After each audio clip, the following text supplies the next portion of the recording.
ये आकाशवाणी रायपुर है। छत्तीसगढ़ी समाचार बुलेटिन के संग रामेश्वरी बघेल के जय जोहार। अब सुनो आज के प्रमुख समाचार। प्रधानमंत्री नरेंद्र मोदी हा मन की बात कार्यक्रम में पहली घाव वोट देवैया मन ले लोकसभा चुनाई में रिकॉर्ड मतदान करे के अपील करीन। भारत निर्वाचन आयोग हा लोकसभा चुनाई ले पहली अधिकारी मन के तबादला बर राज्य सरकार मन ला दिशा निर्देश जारी करे है। और छत्तीसगढ़ में सार्वजनिक वितरण प्रणाली के तहत अब 15 मार्च तक राशन कार्ड मन के ऑनलाइन नवीनीकरण करे जा सकही। अब समाचार विस्तार ले। प्रधानमंत्री नरेंद्र मोदी हा पहली घाव वोट देवैया मन ले लोकसभा चुनाई में रिकॉर्ड मतदान करे के अपील करीन है। आकाशवाणी ले मन की बात कार्यक्रम में श्री मोदी हा कहिन कि जतेक ज्यादा संख्या में युवा मन मतदान प्रक्रिया में भागीदार बनही, देश भर ओखर परिणाम ओतकेच लाभकारी होही। ओमन कहिन कि ये बात के खुशी होवत है निर्वाचन आयोग हा मेरा पहला वोट देश के लिए अभियान शुरू करे है। प्रधानमंत्री हा खेल, साहित्य, फिल्म उद्योग और सोशल मीडिया समेत देश के प्रभावशाली लोगन ले ये अभियान में जुड़े के आग्रह करीन। श्री मोदी हा कहिन कि देश में लोकसभा चुनाई के माहौल है। ओमन मार्च में आचार संहिता लागू होए के संभावना जतईन है। श्री मोदी हा कहिन कि मन की बात कार्यक्रम जनता के जनता बर और जनता डहर ले तैयार करे कार्यक्रम है। ओमन कहिन कि आचार संहिता के सेती मन की बात कार्यक्रम अवैया 3 महीना तक प्रसारित नहीं होही। एकर बाद कार्यक्रम के 111वीं कड़ी में श्रोता मन ले फेर गोट बात होही। ओमन श्रोता मन ले मन की बात के पाछू कड़ी मन ले नान्हे नान्हे वीडियो साझा करे के घलो आग्रह करीन है। 8 मार्च के अंतर्राष्ट्रीय महिला दिवस ला सोर्यावत श्री मोदी हा कहिन कि ये विशेष दिन देश की विकास यात्रा में महिला शक्ति के योगदान ला नमन करे के मौका है। प्रधानमंत्री हा प्राकृतिक कृषि क्षेत्र के घलो गोट करीन, जिहा माईलोगिन मन अपन अगुवाई क्षमता के चिन्हारी कराइन है। श्री मोदी हा भारत के विविधता के गोट करत मातृभाषा के उपयोग ऊपर जोर देइन। श्री मोदी हा घोषणा करीन कि कंटेंट क्रिएटर के प्रतिभा ला सम्मान देबर देश में नेशनल क्रिएटर अवार्ड शुरू करे गे है।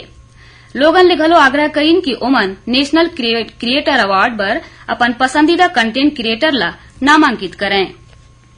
प्रधानमंत्री नरेंद्र मोदी हा युवा मन ला नशा जिनिस के लत ले बचाए बर जोर देइन है। ओमन कहिन कि ये बुराई के अंत करे बर परिवार के सहयोग जरूरी है। गायत्री परिवार के अश्वमेध यज्ञ ला वीडियो संदेश ले संबोधित करत श्री मोदी हा कहिन कि नशा मुक्त भारत बर हर परिवार के एक संस्था के रूप में मजबूत होना जरूरी है। श्री मोदी हा कहिन कि अश्वमेध यज्ञ युवा मन ला नशा जैसन गतिविधि ले दूरिया राखे और राष्ट्र निर्माण डहर उखर ध्यान लगाए बर बड़का अभियान बन चुके है। भारत निर्वाचन आयोग हा लोकसभा चुनाई ले पहली अधिकारी मन के तबादला बर नवा दिशा निर्देश जारी करे है। अपन निर्देश में आयोग हा राज्य सरकार ले कहे है कि 2 संसदीय निर्वाचन क्षेत्र वाले राज्य और केंद्र शासित प्रदेश के छोड़ सबो राज्य सुनिश्चित करें कि जेन अधिकारी मन के तबादला जिला ले बाहिर करे गे है ओमन ला उही संसदीय क्षेत्र के कोनो आने जिला में नियुक्त नहीं करे जाए। आयोग हा कीस है कि ओखर तबादला नीति के पालन करे जाए। आयोग हा उन सबो अधिकारी मन के तबादला करे के निर्देश दे है जौन या तो अपन गृह जिला में तैनात रहीन या फिर एक के जगह 3 बछर पूरा कर चुके हैं। एमा वो सबो अधिकारी शामिल हैं जौन चुनाई कारज में सोझे या फिर पर्यवेक्षक के भूमिका में जुड़े रहीन। आयोग हा सबो राज्य मन ला अब तक होए तबादला की समीक्षा करे के निर्देश दे है। केंद्रीय शिक्षा मंत्रालय है सबो राज्य और केंद्र शासित प्रदेश मन ला ये सुनिश्चित करे बर कहे है कि 2024-25 के सत्र ले पहली कक्षा में प्रवेश बर लइका मन की उम्र 6 बछर ले ज्यादा होए। ये व्यवस्था राष्ट्रीय शिक्षा नीति 2020, निःशुल्क और अनिवार्य बाल शिक्षा अधिनियम 2009 के अनुरूप करे गए है। शिक्षा मंत्रालय है ये महीना के 15 तारीख के स्कूल शिक्षा और साक्षरता विभाग ला एकर बारे में पाती पठोए है और सत्र 2024-25 ले ग्रेड 1 में प्रवेश बर ये नियम लागू करे बर किहिस है। छत्तीसगढ़ी समाचार बुलेटिन आप मन आकाशवाणी रायपुर ले सुनत हव। छत्तीसगढ़ के खबर ले है आपके वास्ता और खबर के विश्वसनीयता ले है हमार वास्ता। आकाशवाणी समाचार रायपुर के प्रादेशिक समाचार बुलेटिन के संगे संग हमार समसामयिक कार्यक्रम आप रेडियो के संग अपन मोबाइल में घलो सुन सकत हव। आकाशवाणी समाचार फेसबुक, ट्विटर और यूट्यूब में घलो हावय। हमार फेसबुक पेज हरे Chhattisgarh news on AIR, Twitter handle CGAIR news और हमार यूट्यूब चैनल हरे छत्तीसगढ़ AIR न्यूज। तो अब रेडियो के संगे संग आपके मोबाइल के माध्यम ले हम आप तक पहुंचत हन। छत्तीसगढ़ के हर खबर पर सुनत रहो आकाशवाणी समाचार। अब आगू बाढ़थन बाँचे समाचार को ती। छत्तीसगढ़ में सार्वजनिक वितरण प्रणाली के तहत अब 15 मार्च तक राशन कारड मन के ऑनलाइन नवीनीकरण करे जा सकही। मुख्यमंत्री विष्णुदेव साय आम जनता की सुविधा ल चेत में राखत राशन कारड नवीनीकरण के तारीख ल बढ़ाए के निर्देश दे रही। पहली ऑनलाइन नवीनीकरण के आखिरी तारीख 25 फरवरी निर्धारित करे गे रहीस। फिर एकर संबंध में खाद्य विभाग के संचालक जितेंद्र शुक्ला सबो जिला कलेक्टर मन ल दिशा निर्देश जारी कर दे हैं। छत्तीसगढ़ के चर्चित शराब घोटाला में एसीबी और ईओडब्ल्यू बड़का कार्रवाई करत आज रायपुर और बिलासपुर में 14 लोगन के ठिकाना में छापामार कार्रवाई करिस।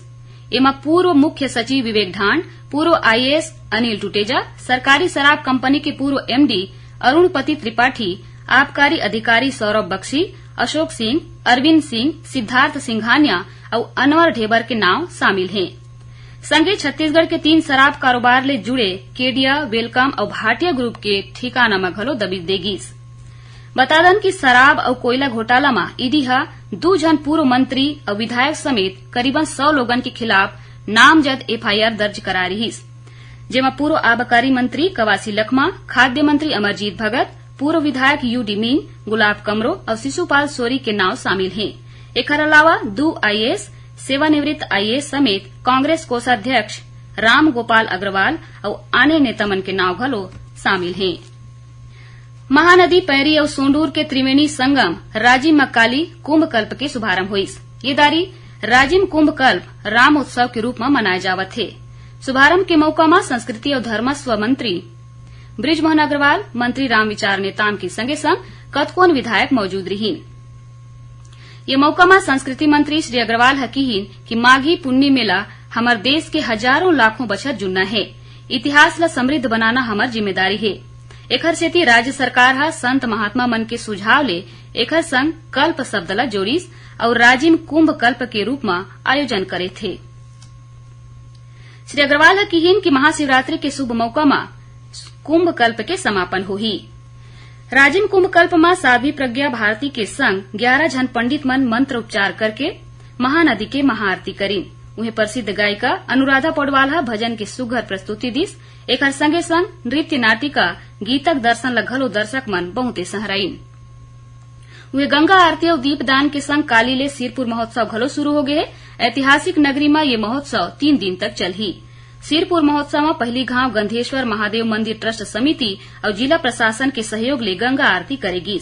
महोत्सव में रोजे संझा 4 बजे ले रतिहा 10 बजे तक सांस्कृतिक कार्यक्रम होही। कार्यक्रम स्थल में सरकारी विभाग डहार ले 10 ठन प्रदर्शनी लगाए गए हैं, जिहां केंद्र और राज्य सरकार के आने योजना मन के जानकारी लोगन तक पहुंचाए जावत है। जिला प्रशासन डहार ले पहली घाव पुण्य स्नान बर महानदी के तट में कुंड घलो बनाए गए है। रायपुर जिला के अभनपुर के खोपरा में काली शाकंभरी महोत्सव मनाए गिस। महोत्सव में धर्मस्व मंत्री बृजमोहन अग्रवाल शामिल हुईन, जिहां ओमन कोसरिया मरार पटेल समाज के भवन बर जमीन और 10 लाख रुपया दे के घोषणा करीन। ये मौका में मुफ्त में साग भाजी घलो बांटे गिस। संगे संग समाज के होनहार युवा मन ला आने क्षेत्र में बढ़िया प्रदर्शन करे के सेती सम्मानित घलो करेगिस। कार्यक्रम के आयोजन छत्तीसगढ़ कोसरिया मरार पटेल समाज के डहर ले करे गे रहीस। आखिर में प्रमुख समाचार एक घाव फेर। प्रधानमंत्री नरेंद्र मोदी मन की बात कार्यक्रम में पहली घाव वोट देवैया मन ले लोकसभा चुनाई में रिकॉर्ड मतदान करे के अपील करीन। भारत निर्वाचन आयोग लोकसभा चुनाई ले पहली अधिकारी मन के तबादला बर राज्य सरकार मन ला दिशा निर्देश जारी करे है और छत्तीसगढ़ में सार्वजनिक वितरण प्रणाली के तहत अब 15 मार्च तक राशन कारड मन के ऑनलाइन नवीनीकरण करे जा सकही। एकरे संग छत्तीसगढ़ी समाचार बुलेटिन इही सिरावत है। जय जोहार।